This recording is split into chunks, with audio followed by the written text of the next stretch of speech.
श्रोता का ना निकला गए समाज।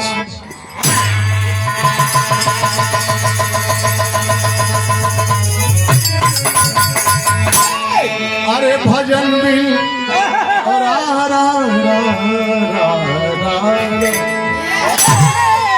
भजन भी मंदिर के पुजरिया कौन काम के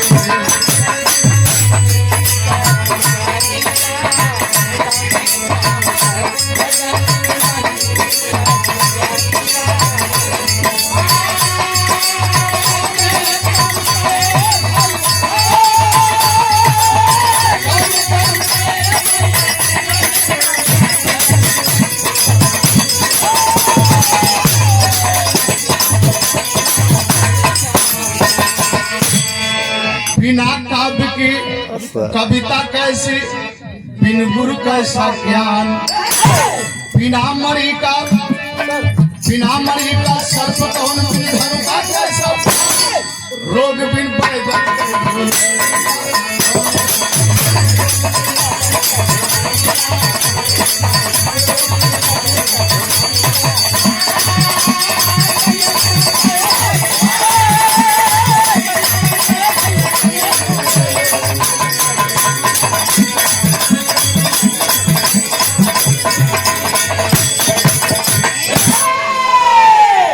बढ़िया मंदिर बना दिया जाए, मस्जिद बना दिया जाए, चर्च बना दिया जाए, गुरुद्वारा बना दिया जाए, उसकी हिफाजत करने वाला सही अगर नहीं है सब बेकार है।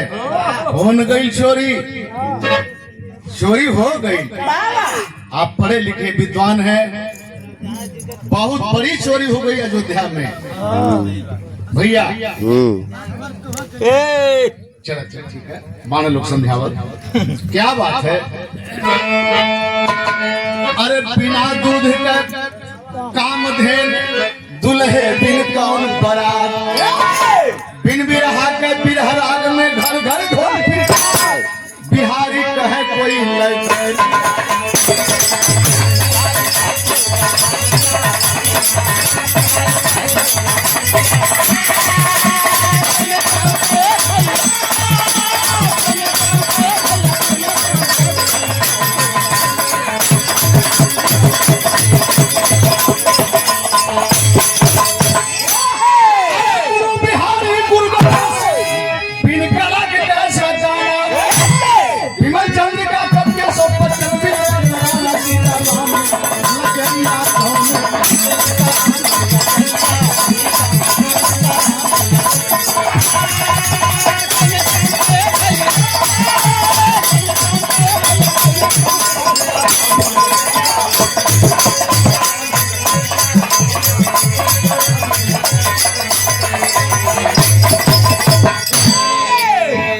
बाबू ये रामलाल गुरु का लिखल है।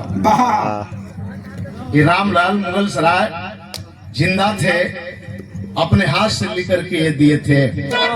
तो तनी से कुछ बजा दे लोगों, बड़ा नीक बिरहा अपने छोटे भाई से हम लोग सुनल गए। वर्चस्व की लड़ाई थी, नहीं तो ये शर्म आवे के चाहिए वो आदमी के। मंजरी से पहले मैंकेसरी को राजा मुलागी जबरी अपनी दुल्हन बना लिया था। मजरी की बड़ी बहन मैंकेसरी एक बिरहा गौ नहीं कोहबरवे में असवरू करे भैया। असवरू ढेर लोगन के जानकारी हुई। संवरू धर्म का बेटा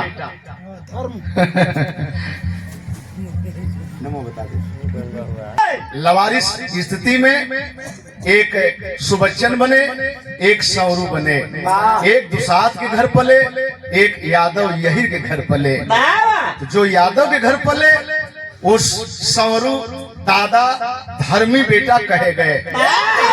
ये 100 रुपया पुरस्कार बनरहुआर की माटी से बहुत बहुत प्रणाम करते हैं, सादर सम्मान करते हैं।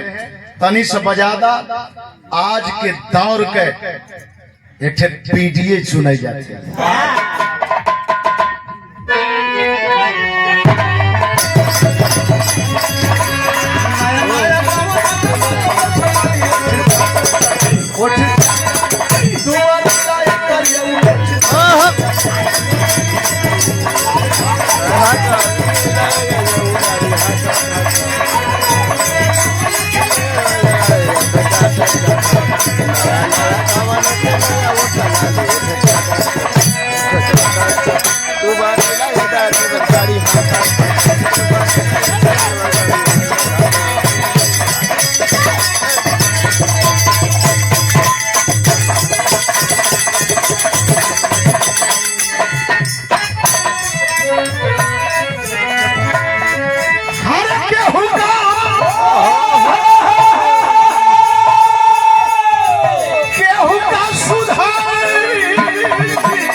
अपने से ना सुधरल होके, जे अपने से ना सुधरल होके, अरे केहू का